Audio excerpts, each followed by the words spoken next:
जय हिंद प्यारे बच्चों, कैसे हैं आप लोग। उम्मीद करेंगे कि आप लोग बहुत ही अच्छे होंगे। तो बच्चों, इस क्लास में हम पढ़ने वाले हैं बिहार डीएलएड वाले बच्चों के लिए जीके जीएस का प्रश्न।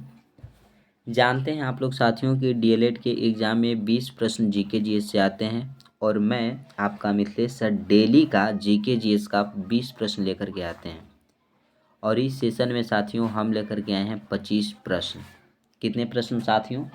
25 प्रश्न लेकर के आए हैं। केवल कहने के लिए 25 है। आप लोग अगर कंटिन्यूटी बना करके वीडियो को डेली अगर पढ़ते हैं बच्चों, तो देखेंगे कि हर एक वीडियो में सर के द्वारा 100 से लेकर के 120 प्रश्न आपको बताए जाते हैं। क्यों इतना बताया जाता है बच्चों?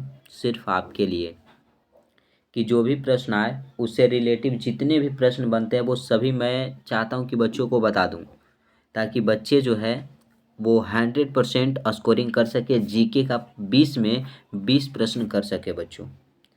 कैसा भी प्रश्न आ जाए, जो हमने प्रश्न बताया उससे रिलेटिव जो भी प्रश्न आए बच्चों वो मैं बताता हूँ, ताकि एग्ज़ाम में कैसा भी प्रश्न आए बच्चे फोड़ करके आ जाए, छोड़ कर ना आए।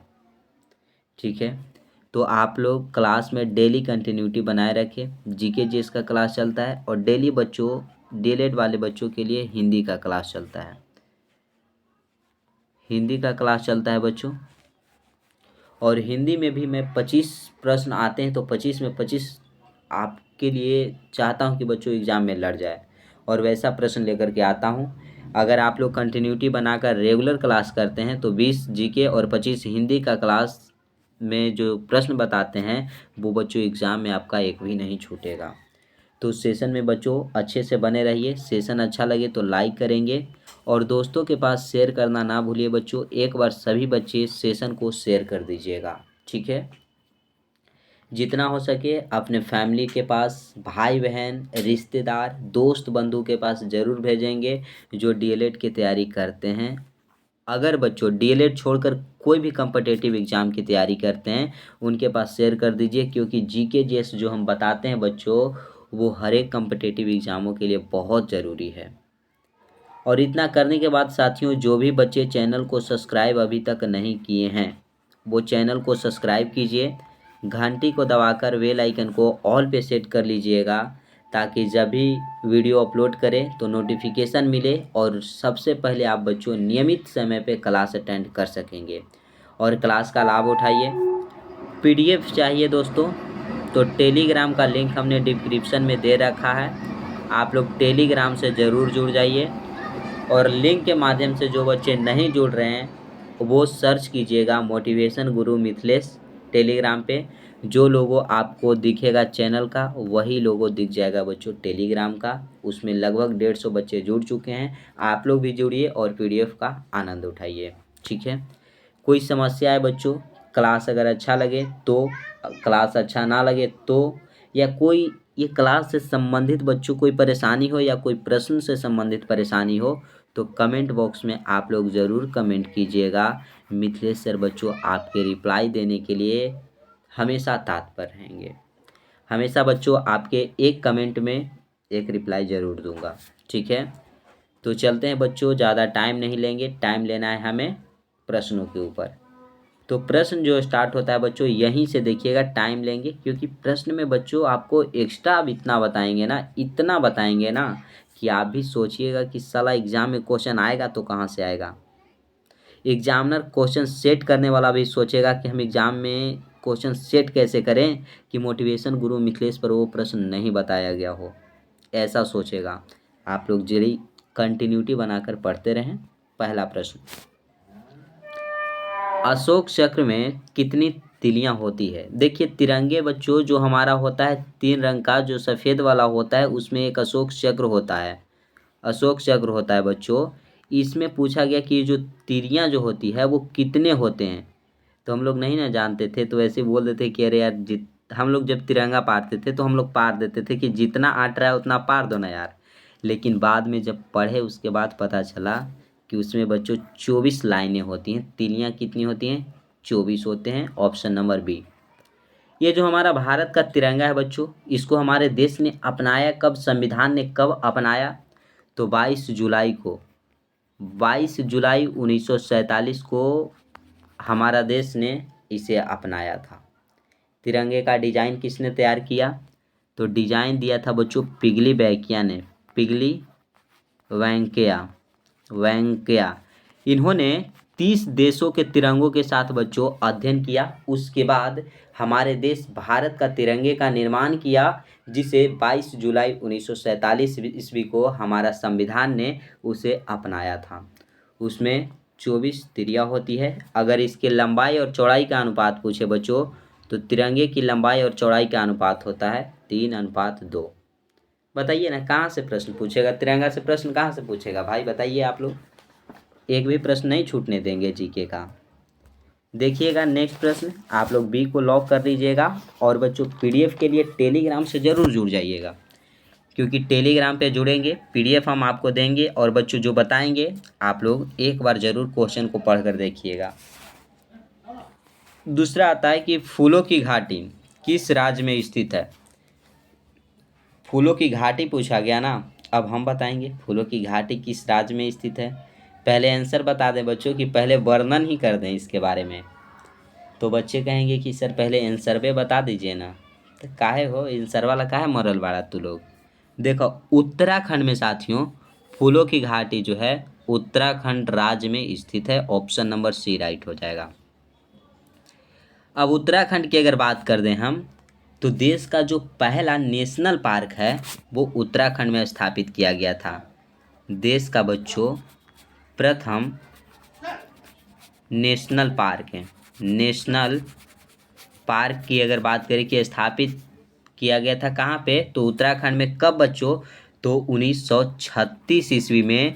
कौन सा नेशनल पार्क था? तो जिम कॉर्बेट नेशनल पार्क है। जिम कॉर्बेट बच्चों, कॉर्बेट नेशनल पार्क, जिसको 1936 ईस्वी में स्थापित किया गया था उत्तराखंड में, और यह देश का प्रथम नेशनल पार्क था। ठीक है। पूछागा बच्चों कि क्या जिम कॉर्बेट नेशनल पार्क का जब से स्थापना हुआ तब से नाम था क्या? तो नहीं, जिस समय स्थापना हुआ था ना उस समय हेली नेशनल पार्क इसका नाम था। और अगर अभी वर्तमान में पूछा जाए तो रामगंगा नेशनल पार्क इसका नाम है। ठीक है, क्लियर हो जाएगा बच्चों। इससे उत्तराखंड से संबंधित यानी नेशनल पार्क से संबंधित आएगा प्रश्न, तो क्या आप बता पाएंगे? क्या आप बता पाएंगे बच्चों? तो इतना नोट कर लीजिएगा। ठीक है, इतना नोट कर लीजिए। अब पंजाब को देखते हैं बच्चों। पंजाब को 5 नदियों की भूमि के नाम से जानते हैं। किस नाम से जानते हैं? 5 नदियों की भूमि। अगर पूछा जाए कि 5 नदियों की भूमि किस राज्य को कहा जाता है, तो पंजाब को। पंजाब में बच्चों प्रति वर्ग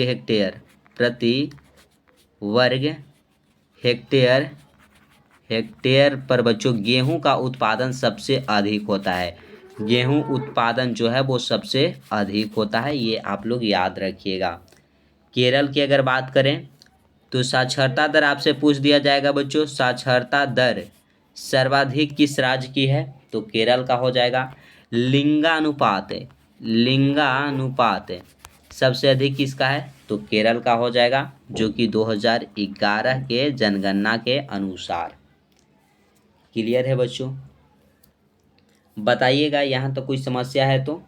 देखिए जो एक्स्ट्रा बता रहे हैं ना साथियों, उसका पीडीएफ आपको नहीं मिलेगा टेलीग्राम पे। टेलीग्राम पे बस क्वेश्चन का पीडीएफ मिलेगा, आंसर आपको खुद टिक आउट करना है।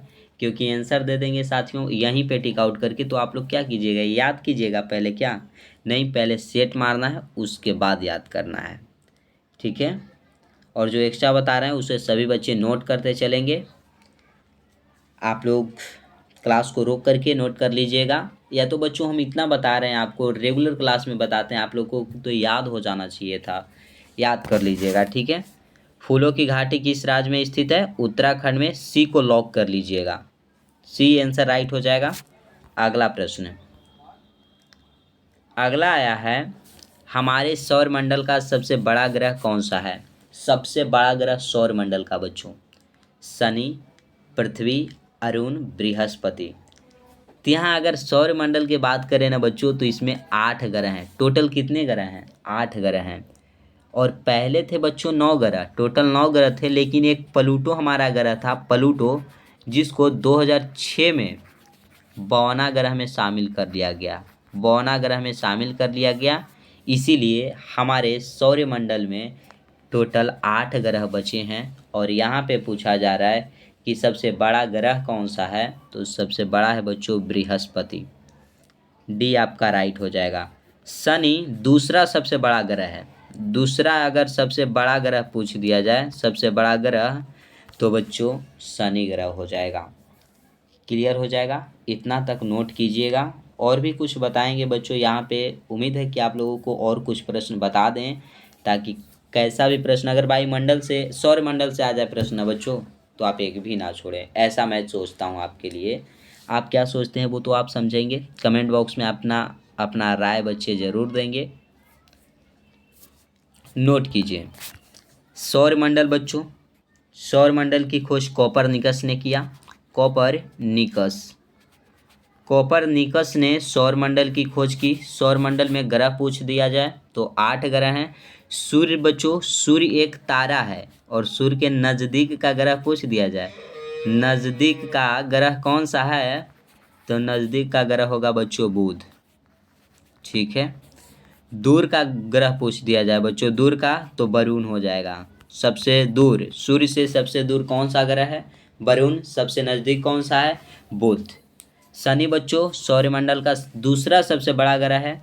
सौरमंडल का सबसे बड़ा ग्रह बृहस्पति है। पृथ्वी, जिसको नीला ग्रह कहा जाता है, नीला ग्रह साथियों पृथ्वी को कहा जाता है। और यहाँ पे जीवन संभव है, क्योंकि हम लोग रह रहे हैं, जीवन संभव है तो ना, क्या बच्चों, जीवन संभव है। यस, जीवन संभव है। अगर हम पूछे बच्चों कि चमकीला ग्रह किसे कहते हैं, किस ग्रह को चमकीला ग्रह कहा जाता है, नोट कीजिएगा या तो स्क्रीनशॉट लीजिएगा। चमकीला ग्रह बच्चों, चमकीला ग्रह बताइएगा किस ग्रह को कहा जाता है। बच्चे कंफ्यूज यहाँ रहेंगे। तो शुक्र को साथियों, शुक्र ग्रह को चमकीला ग्रह कहा जाता है। और शुक्र को जानते हैं साथियों, चमकीला ही नहीं, शाम का तारा ग्रह है, शाम का तारा शुक्र ग्रह को। फिर बच्चों आपको दे दिया जाएगा भोर का तारा, भोर का तारा तो शुक्र को, जैसे साथियों भोर का तारा शुक्र को। पृथ्वी का बहन, पृथ्वी की जुड़वा बहन, की जुड़वा बच्चों, जुड़वा, जुड़वा बहन किस ग्रह को कहा जाता है, तो शुक्र को कहा जाता है। क्या इतना याद रहेगा साथियों। सबसे गर्म ग्रह अगर पूछ दिया जाए, गर्म ग्रह, गर्म ग्रह, तो ये सभी में शुक्र मारिए। चमकीला देख लिए आप लोग, शाम का तारा देखें, भोर का तारा देखें, पृथ्वी की जुड़वा बहन देखें, गर्म ग्रह देखें, सभी में बच्चों आपको शुक्र मार देना है। क्या मारना है, शुक्र मारना है। तो चले अगले प्रश्न पे। यहाँ तक क्लियर है, बताइएगा बच्चे। बृहस्पति सौरमंडल का सबसे बड़ा ग्रह है। ऑप्शन नंबर डी को सभी साथियों लॉक कीजिएगा। प्रश्न छूटना नहीं चाहिए बच्चों, प्रश्न छूटना नहीं चाहिए। अगला प्रश्न, कोणार्क का सूर्य मंदिर किस प्रदेश में स्थित है।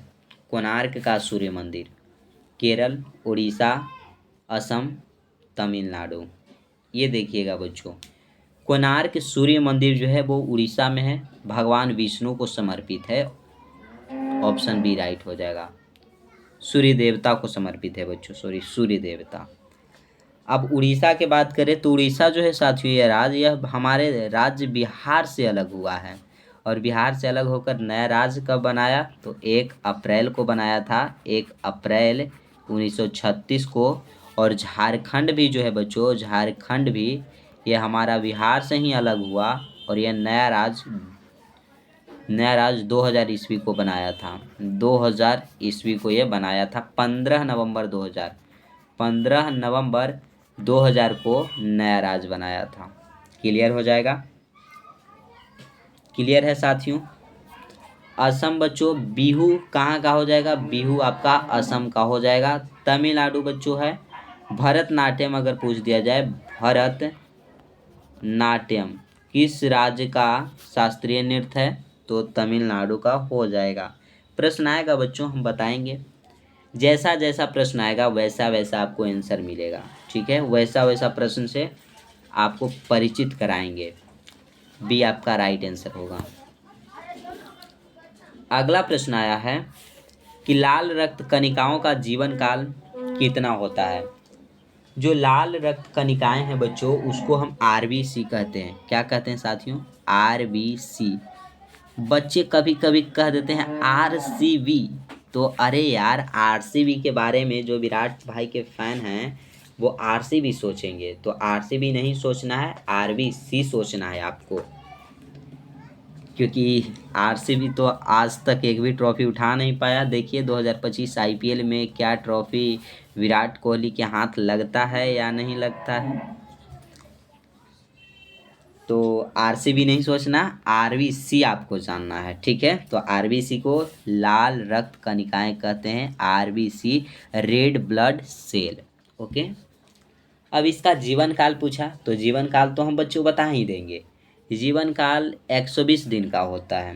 कितने दिन का होता है? 120 दिन का होता है। अब हम देखेंगे कि इसका निर्माण कहाँ होता है साथियों।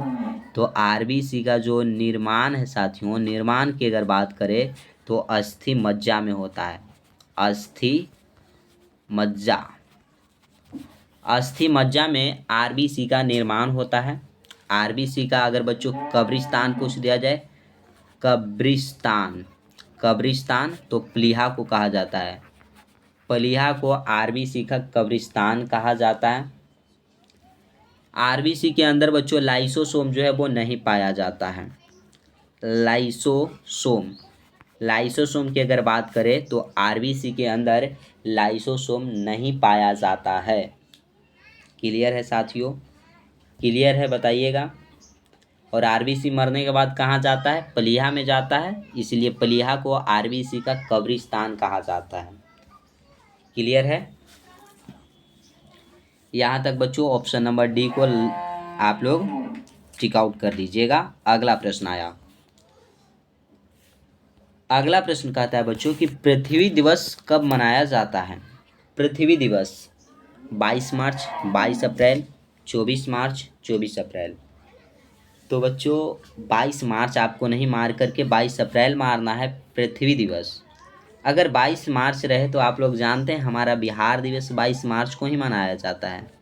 बिहारी बाबू आप लोग याद रखिए कि बिहार दिवस कब मनावल गईल बा, तो 22 मार्च के मनावल जाला। और फिर विश्व जल दिवस भी, जल दिवस भी 22 मार्च के मनावल जाता है बच्चों। 24 मार्च की अगर बात करें तो विश्व टीबी दिवस, विश्व टीवी टीवी दिवस, ठीक है ना, रउआ लोग ठीक बानी ना। विश्व टीवी दिवस कब मनावल जाला? 24 मार्च के मनावल जाला। ठीक है साथियों, ऑप्शन नंबर बी को आप लोग टिक आउट कीजिए। पृथ्वी दिवस 22 अप्रैल को मनाया जाता है। अगला प्रश्न, बंगाल के विभाजन के दौरान गवर्नर जनरल कौन थे। बंगाल विभाजन हुआ था कब बच्चों? तो बंगाल विभाजन किया गया था 1905 ईस्वी में। 1905 में बंगाल विभाजन किया गया। और किसने किया था? तो लॉर्ड कर्जन के द्वारा, कर्जन के समय में बंगाल का विभाजन किया गया। और फिर 1911 ईस्वी में बंगाल विभाजन को रद्द कर दिया गया था। क्या कर दिया गया था? रद्द कर दिया गया था। तो रद्द कौन किए थे?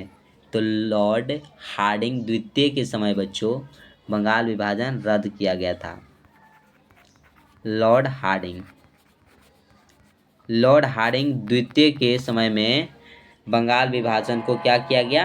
रद्द किया गया। तो ऑप्शन ए को आप लोग लॉक कर लीजिएगा। अगला प्रश्न आता है आपका, मानव शरीर की सबसे बड़ी ग्रंथि का नाम क्या है। लीवर, किडनी, फेफड़ा, थायराइड। तो देखिए बच्चों लीवर जो है उसी को हम लोग यकृत कहते हैं। यकृत कहते हैं, या तो फिर उसी को बच्चों क्या कहते हैं, याद नहीं आ रहा है बच्चों। ऐसे देख लीजिए, मानव शरीर की जो सबसे बड़ी ग्रंथि है उसका नाम ही है यकृत, यानी कि लीवर। लीवर बच्चों, अब लीवर के बारे में थोड़ा सा जानकारी ले लेते हैं। इसमें बच्चों कोशिका का विभाजन नहीं हो, सॉरी, कोशिका का विभाजन सबसे तेजी से अगर पूछा जाए कहाँ होता है, तो कोशिका बच्चों, कोशिका विभाजन, विभाजन जो है वो सबसे तेजी से लीवर में होता है, सबसे तेजी से बच्चों तेजी से होता है। और कोशिका विभाजन किस में नहीं होता है? कोशिका विभाजन अगर पूछा जाए कि नहीं होता है, नहीं होता है बच्चों, किस में बताइएगा? तो नहीं होता है मस्तिष्क में। मस्तिष्क में बच्चों, मस्तिष्क में कोशिका का विभाजन नहीं होता है। इसी वजह से अगर आपके सर पे कहीं पे कट जाए ना, अंदर अंदर बच्चों, एक खोपड़ी जो आपको दिख रहा है, जो सर हम लोग बोलते हैं ना, तो सर के अंदर बच्चों अगर सेरिबेलम हो गया, सेरिब्रम हो गया, मास्टर ग्रंथि हो गया, ये सब में थोड़ी सी भी कट जाए ना, तो मनुष्य के बचने की संभावनाएं बहुत कम होती है, क्योंकि यहाँ पे कोशिका का विभाजन नहीं होता है और जो अंग कट जाता है वो फिर से जुट नहीं पाता है। इसी वजह से इंसान की मृत्यु होने की अधिक संभावनाएं हैं। जैसे आप लोग जानते होंगे कि एक्सीडेंट होता है तो ब्रेन में जब चोट लग जाता है ना, तो मनुष्य की मृत्यु हो जाती है, जान चली जाती है। इसी वजह से अगर शरीर के कोई अंग बच्चों कट गया तो वहाँ पे कोशिका का विभाजन होता है। अगर खास करके लीवर कट गया ना, तो लीवर में और भी तेजी से कोशिका विभाजन होता है, लेकिन मस्तिष्क में कोशिका का विभाजन नहीं होता है, वह पुनः नहीं जुट पाता है। क्लियर हो गया? क्लियर है बच्चों यहाँ तक? अगर यही यकृत का वजन की बात कर दिया जाए कि वजन कितना है, तो लगभग बच्चों 1.5 kg होता है, लगभग 1.5 kg वजन होता है। यकृत का अगर अध्ययन पूछ दिया जाए, अध्ययन, अध्ययन क्या कहलाता है, तो हेपेटोलॉजी कहलाता है, हेपेटोलॉजी, हेपेटोलॉजी कहलाता है। तो यकृत के बारे में जान गए बच्चों। अब आगे फेफड़ा के बारे में, थायराइड ग्रंथि के बारे में भी जानेंगे। आप लोग इतना नोट कीजिएगा, नोट कर लीजिए सभी साथियों। अगला प्रश्न आया आपको, फेफड़ा। तो मनुष्य जो है बच्चों, मनुष्य श्वसन की क्रिया किस अंग से करता है? श्वसन की क्रिया बच्चों किस अंग से करता है? तो ये फेफड़ा की मदद से श्वसन क्रिया करता है।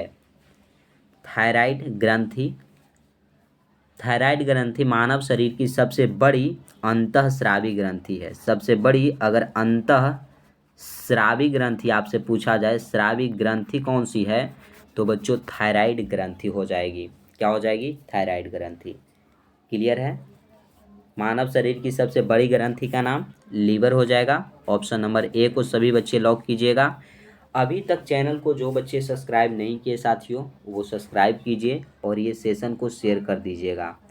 ऐसे क्लास रेगुलर करने के लिए साथियों चैनल को सब्सक्राइब करके घंटी को दबाकर ऑल पे सेट कर लीजिए, ताकि नोटिफिकेशन मिले और डेली आप क्लास कर सकेंगे।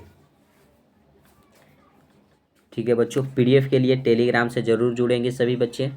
पीडीएफ आपको टेलीग्राम पे प्रोवाइड करा दिया जाएगा। जो एक्स्ट्रा बताते हैं उसे नोट करते चलेंगे, क्योंकि एक्स्ट्रा प्रश्न आपको जो बताया गया है वो पीडीएफ के माध्यम से नहीं आएगा बच्चों। ये खुद आप अपने हाथों से लिखिए, ताकि आपको जल्द ही याद हो जाए। कमेंट बॉक्स में कोई परेशानी हो तो ज़रूर करें, आपके परेशानी को समझा जाएगा, दूर किया जाएगा बच्चों। कलिंग पुरस्कार किस क्षेत्र में दिया जाता है? तो विज्ञान के क्षेत्र में साथियों कलिंग पुरस्कार दिया जाता है।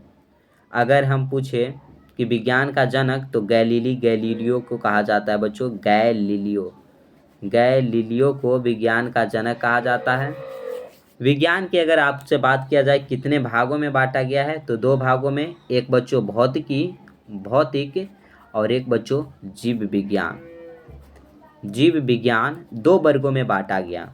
तो बच्चे बोलते हैं कि सर फिजिक्स केमिस्ट्री कहाँ गया? बायो तो आपने लिया है, लेकिन फिजिक्स केमिस्ट्री। तो भौतिक को साथियों 2 वर्गों में बांटा गया, फिजिक्स और एक केमिस्ट्री। ठीक है, फिजिक्स का जनक अगर आपसे पूछा जाए तो आप क्या बताइएगा? न्यूटन हो जाएंगे। और केमिस्ट्री का जनक पूछा जाए बच्चों तो एंटोनी वॉन लिवोजियस। ओके, जीव विज्ञान का जनक अरस्तु। लेकिन जीव विज्ञान को भी 2 वर्गों में बांटा गया, एक जंतु विज्ञान और एक वनस्पति विज्ञान। वनस्पति विज्ञान, तो जंतु विज्ञान का जनक पूछे बच्चों तो आपको बता देना है अरस्तु, लेकिन वनस्पति विज्ञान का जनक थियोफ्रेस्टस। ठीक है, जो हमने बताया आप लोग सुनकर नोट कर लीजिएगा, क्योंकि यहाँ लिखना संभव नहीं है बच्चों, जगह कम है, बस यही बात है। आप लोगों को इसीलिए बोलते हैं कि चैनल को सब्सक्राइब कीजिए और दोस्तों तक शेयर कीजिए, ताकि आपको फेस टू फेस जब पढ़ाए ना बच्चों, तो आपको हर एक डाउट को क्लियर करते चलें। आपको लाइव लेकर के आएंगे, लाइव पढ़ाएंगे, ठीक है। तो इतना काम ज़रूर कीजिए, शेयर कीजिए ना अपने दोस्तों के पास, जितना ज़्यादा हो सके बच्चों शेयर कीजिएगा। प्रश्न देखिए अगला क्या आता है। प्रश्न है कि मोहिनीअट्टम नृत्य किस राज्य से संबंधित है। मोहिनीअट्टम जो राज्य है, सॉरी नृत्य है, यह एक किस राज्य से संबंधित है, तो ये हो जाएगा बच्चों केरल से। केरल। अगर कथकली दे दिया जाता बच्चों, कथकली किस राज्य का शास्त्रीय नृत्य है, तो कथकली केरल का हो जाएगा। भारत का भरतनाट्यम हो जाएगा बच्चों तमिलनाडु का। भरत, ओके रुक जाइएगा बच्चों। भरतनाट्यम, भरतनाट्यम बच्चों किस राज्य का शास्त्रीय नृत्य है, तो तमिलनाडु का। और यह सबसे प्राचीन है बच्चों, सबसे प्राचीन अगर शास्त्रीय नृत्य देखा जाए तो भरतनाट्यम, जिसकी रचना भरत मुनि ने किया। भरत मुनि ने बच्चों इसकी रचना किए हैं। किसने किया, भरत मुनि ने, याद रहेगा। आंध्र प्रदेश की शास्त्रीय नृत्य कुचिपुड़ी हो जाएगी, कुचिपुड़ी आंध्र प्रदेश का है। ओके, समस्या बच्चों कोई बताइए। अगले प्रश्न पे चलेंगे हम, अगला ध्यान दीजिएगा। केसर का सर्वाधिक उत्पादन किस राज्य में होता है। उत्पादन से संबंधित आ गया। अब देखिएगा, केसर का उत्पादन सबसे अधिक बच्चों जम्मू कश्मीर में होता है। बिहार में अगर बात करें तो कद्दू का उत्पादन बच्चों सबसे अधिक होता है। अगर हम आपसे पूछ दिए कि जूट का उत्पादन सबसे अधिक किस राज्य में होता है, तो पश्चिम बंगाल में होता है। पश्चिम बंगाल में होता है बच्चों। रबर का उत्पादन सबसे अधिक कहाँ होता है, तो केरल में होता है। मसाला का उत्पादन बच्चों सबसे अधिक केरल में होता था, लेकिन अब मसालों का बगीचा साथियों मध्य प्रदेश को कहा जाता है, ठीक है। मध्य प्रदेश यानी एमपी बच्चों। यहाँ पे सोयाबीन का उत्पादन सबसे अधिक होता है, इसीलिए मध्य प्रदेश को सोया प्रदेश भी कहा जाता है, सोया प्रदेश भी कहा जाता है। और वर्तमान में बच्चों मसालों का अगर पूछ दिया जाए, मसालों का बगीचा किस राज्य को कहा जाता है, तो मध्य प्रदेश को। ऐसे मसालों का बगीचा केरल को कहा जाता था, लेकिन वहाँ से अधिक मसाला का उत्पादन अब मध्य प्रदेश में होता है। केसर का उत्पादन सबसे अधिक जम्मू कश्मीर में। सी इज द करेक्ट आंसर। अगला प्रश्न देखिएगा, अगला आया है, ग्रीन पार्क स्टेडियम कहाँ पे स्थित है, बताइएगा। बेंगलोर, कटक, नागपुर, कानपुर। तो बच्चों ग्रीन पार्क स्टेडियम जो है वो आपका कानपुर, डी राइट हो जाएगा। बेंगलुरु में बच्चों इसरो का मुख्यालय। इसरो का अगर हेड क्वार्टर की बात कर दिया जाए, इसरो का हेड क्वार्टर तो बेंगलुरु में है, जिसकी स्थापना कब हुई, 1969 ईस्वी बच्चों। बेंगलुरु को जानते हैं क्या कहा जाता है, बगीचों का शहर कहा जाता है। बगीचों का अगर आपसे शहर पूछ दिया जाए, बगीचों का शहर बच्चों, तो बेंगलुरु को कहा जाता है। ग्रीन पार्क स्टेडियम कहाँ पे है, तो Kanpur. Option number D lock कर लीजिएगा सभी बच्चे। अगले प्रश्न पे चलेंगे। अगला आता है कि श्रीलंका को पहले किस नाम से जानते थे, तो सिलोन के नाम से बच्चों जानते थे। सी आपका राइट हो जाएगा। किस देश को यूरोप का मरीज कहा जाता है, तो तुर्की जो है बच्चों ना वो रह गया हमेशा भुर्की में। तुर्की को यूरोप का मरीज कहा जाता है। अगर पूछ लिया जाए कि एशिया का मरीज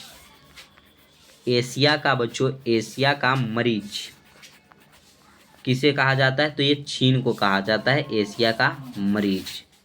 ओके, भारत में सबसे पहला पुर्तगाली कौन आया था बच्चों, तो वास्को डी गामा, जो कि 1498 ईस्वी में आया करके भारत की खोज करके चले गए थे। फिर आए थे 1502 में, और उसके बाद 1524 में, जिनकी मृत्यु हो गई थी 1524 में। वास्को डी गामा भारत के कालीकट बंदरगाह पे आए थे, और वहाँ पे कालीकट के राजा जमोरिन के द्वारा स्वागत किया गया था, वेलकम किया गया था। Welcome Vasco D gamma, welcome welcome, आपको हमारे भारत में स्वागत है।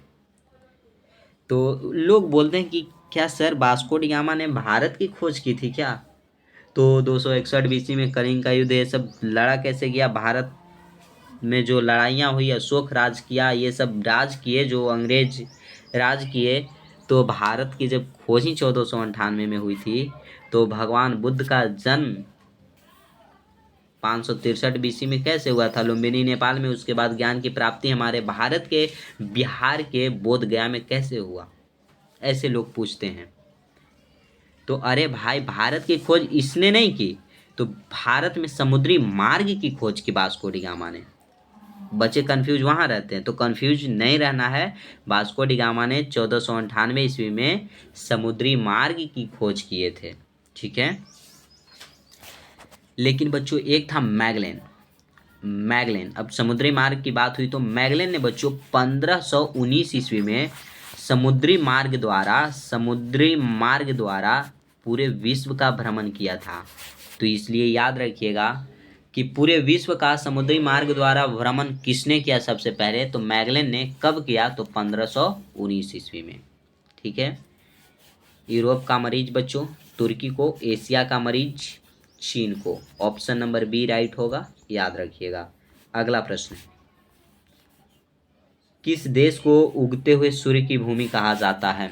उगते हुए सूर्य की भूमि बच्चों, तो उगता है सूर्य जापान में। सबसे पहले जापान में सूर्य उगता है, और जापान के बच्चों हिरोशिमा।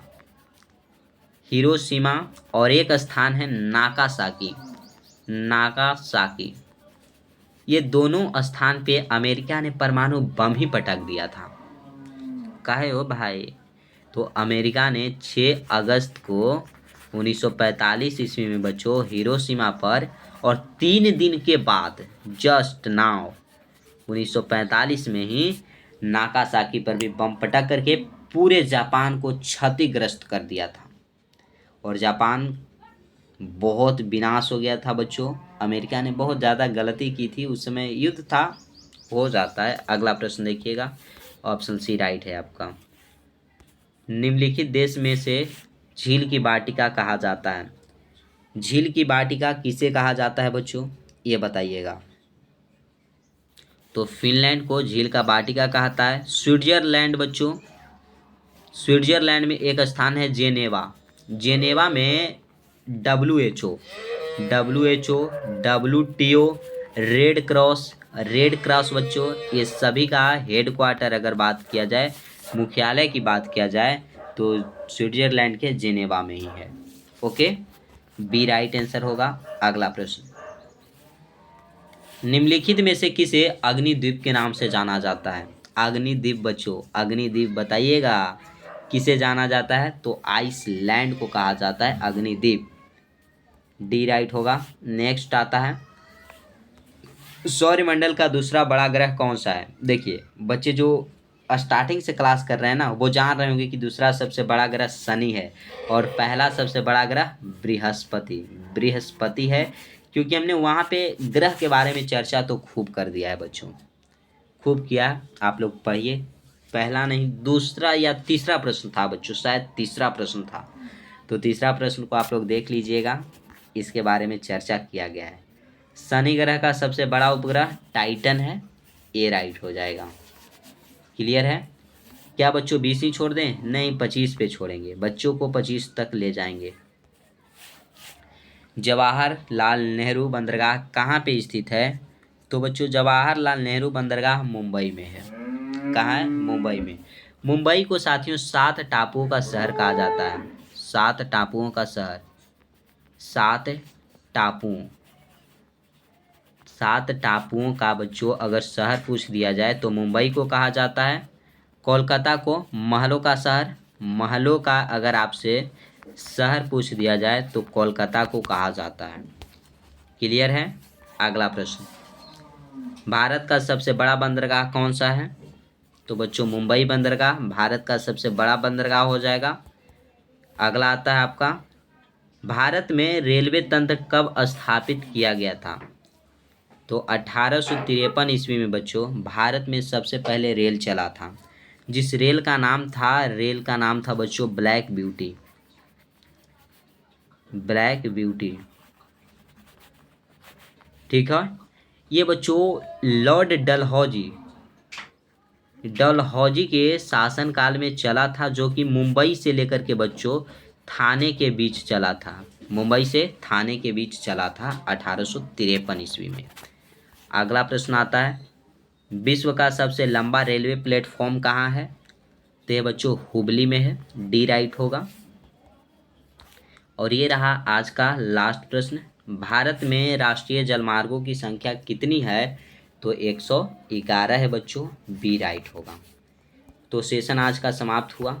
सेशन अच्छा लगा होगा तो सभी बच्चे सेशन को लाइक करेंगे। जितने भी बच्चे सेशन को देखिएगा, क्लास को देखिएगा, सभी बच्चे लाइक करेंगे। दोस्तों तक शेयर करना नहीं भूलिए। और बच्चों कमेंट बॉक्स में कमेंट कीजिए कि ये सेशन कैसा लगा और डेली का सेशन कैसा लगता है। चैनल को जो भी बच्चे सब्सक्राइब नहीं किए हैं वो चैनल को सब्सक्राइब कर करके साथ ही साथ घंटी को दबाकर बेल आइकन को ऑल पे सेट कर लेंगे, ताकि नोटिफिकेशन मिले और आप सही समय से क्लास को डेली अटेंड कर सकेंगे। पीडीएफ के लिए बच्चों टेलीग्राम का लिंक हमने डिस्क्रिप्शन में दे रखा है, आप लोग वहां से टेलीग्राम पे ज़रूर जुड़िए, और नहीं तो सर्च कीजिए टेलीग्राम पे मोटिवेशन गुरु मिथिलेश, और वहां से बच्चों जुड़ जाइए। तो आज यहीं तक रखेंगे। जय हिंद मेरे प्यारे शेर शेरनियों।